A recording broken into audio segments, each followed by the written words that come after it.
Kinabukasan, matapos silang makalipat sa Star City Villa area, gulat na gulat ang tiyo ng bida dahil mula pa kaninang umaga ay tuloy-tuloy na ang pagdating ng mga taong may dalang regalo. Halos mapudpud na raw ang kanilang pintuan sa dami ng kumakatok. Sinabi naman ng tiyahin ng bida na ang mga nakatira sa paligid nila ay puro mayayaman at makapangyarihan, kaya hindi raw nila dapat ipahiya ang bida sa hinaharap. Sa harap ng pintuan, habang hinaharap ng bida ang napakaraming kapitbahay, isa sa mga ito ang nakangiting nagsabi na kung magkaroon daw siya ng oras ay bumisita siya sa kanilang bahay dahil malugod daw nila siyang tatanggapin anumang oras. Ang isa naman ay nagyabang na marami raw silang bihira at kakaibang laruan sa kanilang pamilya at sinigurado pa nitong bibisita raw ang bida sa hinaharap. Pilit nang umiti ang bida at wala na siyang ibang nagawa kundi sumang-ayon. Sinabi na lang niyang sisiguraduhin niyang bibisita siya kapag nagkaroon ng pagkakataon. Nang tuluyan ng makaalis ang mga ito, agad siyang napaupo sa sopa at napabuntong hininga. Habang nakasandal, hindi niya maiwasang isipin na mas nakakapagod pa pala ang makipagplastikan sa mga taong ito kaysa makipaglaban sa mga halimaw o mag-cultivate. Sa wakas ay napaalis na rin niya ang lahat. Kailangan pa kasi niyang pumunta sa Stargazing Lake ngayong hapon. Paglipas ng ilang oras, nang sumapit ang hapon, nakarating ang bida sa martial artist base kung saan makikita ang nagkukumpulang napakaraming tao. Habang pinagmamasdan ng bida ang paligid, nagtataka siya kung bakit sobrang dami ng tao sa base. Sa pagkakaalam niya, mula nang magkaroon ng anomalya sa Stargazing Lake, hindi ba dapat doon nagsisiksikan ang lahat? Hindi nagtagal ay isang grupo ng mga martial artist ang nakatawag ng kanyang pansin. Nagtatanong ang isa kung kailan daw ba aalis ang mga tier 3 at tier 4 na martial artists na dumating para sa Stargazing Lake. Dahil para sa kanilang mga tier isang martial artist, wala na silang lakas ng loob na lumabas. Agad naman itong sinang-ayunan ng isa at sinabing kapag nagdesisyon ang mga malalakas na iyon na pag nakawan sila ay hindi sila makakalaban dahil wala naman silang sapat na lakas. Samantala, sa ikalawang palapag ng martial artist base, nakatanaw sa labas ang tiyuhin ni Yefeng na si Yechi. Ilang saglit lang ay may inis sa boses nitong tinanong ang lalaking nakaupo sa sopa kung sigurado raw ba ito na ang bida ang pumatay sa kanyang pamangkin. Natural lang daw, sagot ng lalaki. 100% siyang sigurado. Pagkarinig yun, napansin ng lalaki ang tono ni Yechi. Agad itong tumayo at marahas na ipinadyak ang paa sa sahig. Sa mismong sandaling iyon, biglang nanginginig si Yechi at napaluhod dahil sa matinding presensyang pinakawalan ng lalaki. Malamig ang boses nitong nagsalita habang bumabalot ang nakakakilabot na aura sa buong katawan nito. Inuutusan niya si Yechi na dapat daw ay tawagin siya nito ng may paggalang. Kahit papaano ay dapat daw ay marunong itong magsabi ng sir. Nanginginig namang yumuko si Yechi at agad na inamin ang kanyang pagkakamali. Nagmakaawa siyang patawarin siya ng lalaki. Nalipat naman ang eksena sa Stargazing Lake kung saan napakaraming martial artist ang naghihintay sa paligid ng lawa. Samantala, sa mga oras na iyon, nakatago ang bida sa likod ng isang malaking puno. Habang palihim niyang pinagmamasdan ng mga martial artist, mabilis niyang napagtanto na puro tier 2 at tier 3 martial artists ang naroon. Mayroon pang ang mga tier 4 na martial artist na kasalukuyang nagkukultivate sa harap mismo ng lawa. Napaisip siya. Ang lumitaw lang naman sa Stargazing Lake ay isang tier 2 multi-attribute ferocious beast. Ngunit sa mga lugar na may mas mataas na antas ng ferocious beast, mas matindi pa pala ang dami ng mga eksperto na nagtitipon. Bigla na lamang napasigaw ang isa sa mga martial artist na nagbabantay sa lawa. May napansin daw itong paggalaw sa tubig. Agad nitong tinawag ang pansin ng lahat. Hindi nagtagal, isang malakas na agos ang sumabog mula sa lawa habang may napakalaking nilalang na mabilis na umangat mula sa kailaliman. Laking gulat ng bida nang makita niya ang halimaw. Isa itong star-spotted giant fish. Isang tier 3 initial stage star-spotted giant fish. Pagkalitaw nito ay agad itong umatungal at nagsimulang mag-ipon ng kapangyarihan. Unti-unting namuo ang isang kulay asul na energy beam sa loob ng bibig nito. Dahil doon, nagsisigawan ang ilang martial artist na tumakbo na sila dahil isa raw yung dual attribute water cannon. Ngunit hindi naman nagpatinag ang ilan. Nagtataka pa ang isa kung bakit daw sila tatakbo. Isang tier 3 na isda lang naman daw yun. Ipinagmalaki pa nitong isa siyang tier 4 na martial artist. Pagkatapos ay agad siyang kumilos at nagpalabas ng depensang gawa sa lupa upang harangan ang paparating na pag-atake. Ngunit sa mismong sandaling pinakawala ng dambuhalang isda ang water cannon nito, ang mayabang na martial artist ay direktang tinamaan at napalipad palayo.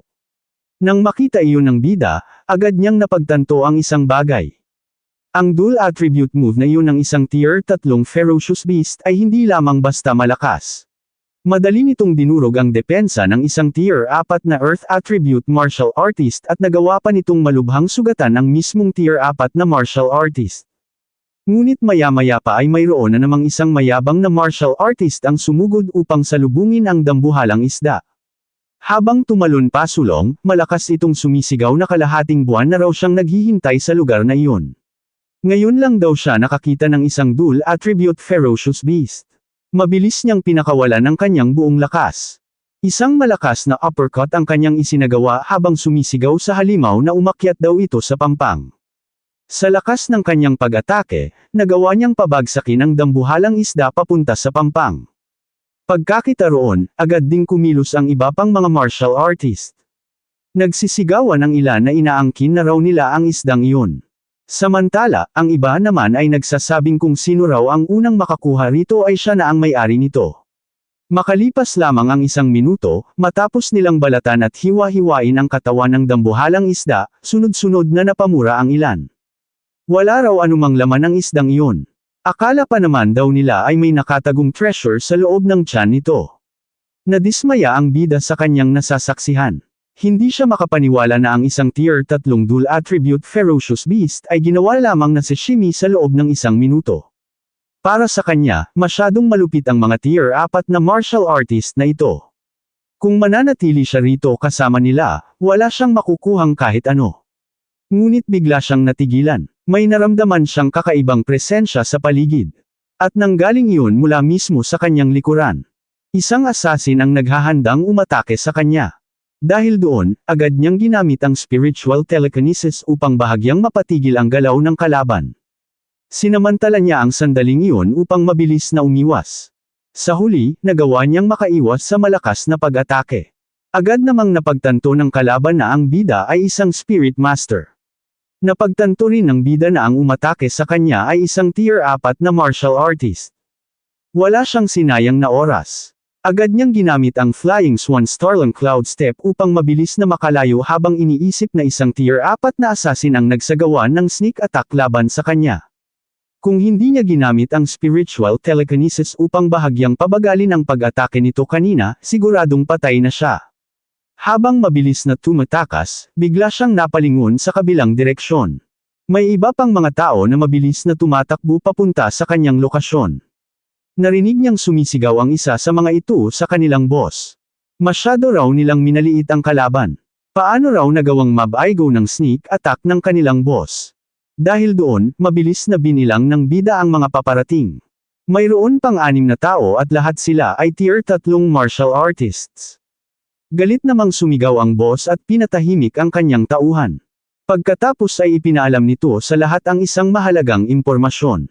Ang batang iyon ay isang spirit master. Nang masuri ng bida ang grupo sa panig ng boss, napagtanto niyang 7 silang lahat at bawat isa sa kanila ay nasa antas ng tier 3 martial artist.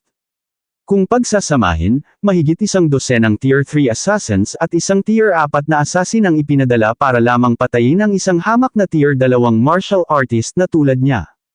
Patuloy niyang ginagamit ang Flying Swan Starlung Cloud Step habang mabilis na nag-iisip. Kahit ang Star City Lord ay mahihirapang magpalabas ng ganito karaming tao ng sabay-sabay. Dahil doon, napatanong siya sa sarili kung kailan ba niya nabangga ang isang napakalaking puwersang tulad nito. Samantala, gulat naman ang mga assassin. Paano raw naging ganito kabilis ang batang iyon? Hindi nagtagal ay nakilala ng isa sa kanila ang ginagamit niyang movement martial art. Ang A-rank Flying Swan Starlung Cloud Step. Agad namang ipinag-utos ng kanilang boss na ipagpatuloy nila ang paghabol sa bida. Pahirapan daw nila ito hanggang sa mamatay. Tinatanong pa nito kung posible ba talagang makipagkompetensya sa kanila sa stamina ang isang tier 2 martial artist. Nang marinig iyon ng bida, napangisi siya. Tahimik niyang tinanong ang sarili kung sino ba talaga ang may gustong makipagkompetensya sa kanila pagdating sa stamina. Sa sumunod na sandali, agad niyang pinagsama ang spiritual telekinesis at ang Flying Swan Starlung Cloud Step. Isang bagong teknik ang kanyang binuo. Telekinetic Flight Flying Swan Starlung Cloud Step. Sa ilalim ng kombinasyong iyon, mabilis siyang tumalon at direktang lumipad sa ere. Nang makita iyon ng mga assassin, sabay-sabay silang napamura. Hindi sila makapaniwala. Isang tier 2 martial artist ang totoong nakalilipad. Para sa kanila, sobra na iyon. Sa dami raw nila, hindi pa rin nila nagawang mapabagsak ang isang tier 2 martial artist. Talagang nakakahiya ito. Makalipas ang ilang dosenang kilometro, tuluyan ng nakalayo ang bida. Ngunit sa puntong iyon, hingal na siya. Halos ubos na ang kanyang vitality at sukdulan na rin ang pagkapagod ng kanyang espiritu. Sa ngayon, ang tanging maaasahan na lang niya ay ang kanyang malakas na overlord body. Aasa na lamang siya sa tibay at lakas ng kanyang katawan upang makatakbo pa ng mas malayo. Habang patuloy sa pagtakbo, muli niyang tinanong ang sarili kung sino ba talaga ang gustong pumatay sa kanya. Sa isip niya, malaki ang posibilidad na si Ye Chi ang tiyuhin ni Ye Feng ang may kagagawa nito na isang tier 3 martial artist lamang. Ngunit kung naglabas ng napakalaking halaga ang buong pamilya Ye, posible talagang makapag-upos sila ng ganito karaming tier 3 assassin. May kumpiyansa siyang mapatay ang mahigit isang dosenang tier 3 assassin na iyon. Ngunit ang tunay na problema ay ang tier 4 na martial artist. Kapag inuna niyang patayin ang mga tier 3 martial artist, siguradong sasamantalahin ng tier 4 na assassin ang pagkakataon upang palihim siyang atakihin. Ngunit kung ang tier 4 na martial artist naman ang kanyang uunahin, tiyak na masusugatan siya at pagkatapos ay paliligiran at papatayin siya ng natitirang mga assassin. Maliban na lamang kung magagawa niyang ubusin ang mga tier 3 martial artist sa napakabilis na paraan. Habang iniipon niya ang 3 magkakaibang attribute sa kanyang kamay, tahimik siyang nag-isip. Kung ibubuhos niya ang lahat ng kanyang lakas, kaya niyang tapusin ang tier 4 na martial artist na iyon. Samantala, matapos makatakas ng bida, halos manginig sa galit ang assassin boss. Sa tindi ng kanyang puot, inatake nito ang isang napakalaking bato at direktang nahati ito sa gitna. Ayon daw sa impormasyong ibinigay sa kanila, ang bida ay isa lamang tier 2 martial artist na may lakas na maihahambing sa tier 3. Bakit daw hindi sinabi sa kanila na isa rin pala itong tier 2 spirit master? Agad namang sumagot ang isa sa mga tauhan. Kapag nakatakas daw ang bida pabalik sa Star City, siguradong patay silang lahat. Hindi lang daw sila, kahit ang kanilang lord ay hindi maglalakas loob na ilantad ang sarili at umatake sa bida sa loob ng lungsod.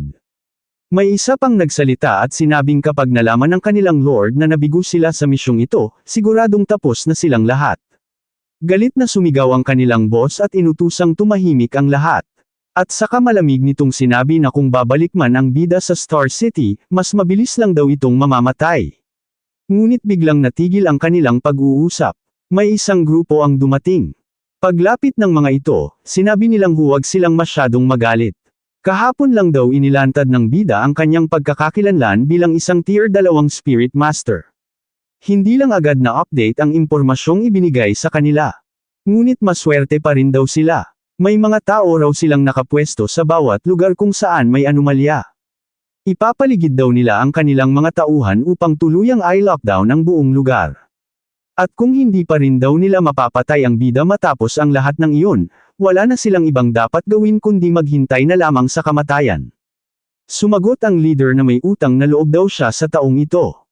Kaya sinabi niyang mabuti na ring higpitan nila ang pagbablock sa buong paligid dahil ang batang iyon ay personal daw niyang pagpipire-piresuhin. Hindi na iyon pinansin ng lalaki. Sa halip, tiningnan nito ang aparatong daladala niya na kahawig ng isang malaking compass. Matapos suriin ang aparato, sinabi niya sa kanyang mga kasama na wala pa rin daw silang nakukuhang response mula sa lugar na iyon. Dahil dito, agad siyang nagbigay ng panibagong utos. Pupunta raw sila sa susunod na lokasyon. Kinabukasan, habang abala ang bida sa pagpatay sa isang ferocious beast, muli siyang natagpuan ng mga assassin na matagal nang humahabol sa kanya. Ngunit sa pagkakataong iyon, nagawa na naman niya silang takasan. Pagsapit ng ika-4 na araw, muling nagtagpo ang kanilang mga landas. Sa sandaling makita siya ng boss ng mga assassin, agad itong sumugod at umatake ng buong lakas. Ngunit mabilis na nagkailag ang bida. Pagkatapos noon, muli na naman siyang nakatakas mula sa kanilang pagkubkob. Pagsapit ng ikapitong araw, muli siyang natagpuan ng mga asasin. Sa pagkakataong ito, nasa gilid siya ng isang puno at umiihi. Ngunit bago pa man makapagtawag ng kasama ang asasin na nakakita sa kanya, bigla siyang kumilos.